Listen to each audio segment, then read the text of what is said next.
Hello everyone, आज बात करने वाले हैं पवन सिंह जी और तनुश्री का एक बहुत ही बेहतरीन सॉन्ग के बारे में, जिसका पोस्टर आ चुका है और फुल वीडियो सॉन्ग का रिलीज डेट भी आ चुका है। और इस गाने को लिखे हैं सच्चिदानंद जी और इसमें म्यूजिक दिए हैं गुरुआंट सेन जी।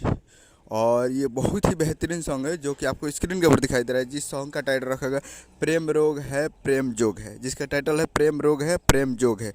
और ये वीडियो में आपको दिखेंगे पवन सिंह जी और तनुश्री जी, फिट में है तनुश्री जी। तो ये full video song release on 8 नवंबर 2023 को सुबह 7 बजे फुल वीडियो सॉन्ग को रिलीज़ किया जाएगा। तो 8 नवंबर को सुबह 7 बजे अभी से कुछ देर बाद इस फुल वीडियो सॉन्ग को रिलीज़ किया जाएगा, जो कि एक सैड सॉन्ग है, जो कि काफ़ी बेहतरीन सॉन्ग होने वाला है। तो आप लोग तैयार रहेगा आज 8 तारीख को सुबह 7 बजे।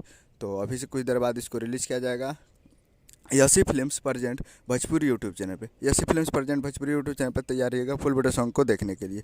उम्मीद करूँ कि वीडियो अच्छा लगा तो चैनल को सब्सक्राइब लाइक बस तो कैसे खिंचाई लाल यादव जी और पवन सिंह जी का लेटेस्ट न्यूज़ लाते रहे। वीडियो अच्छा लगा हो तो वीडियो को एक लाइक कीजिए और चैनल को सब्सक्राइब कीजिए। मिलते हैं अगले वीडियो में, तब तक के लिए जय हिंद जय भोजपुर।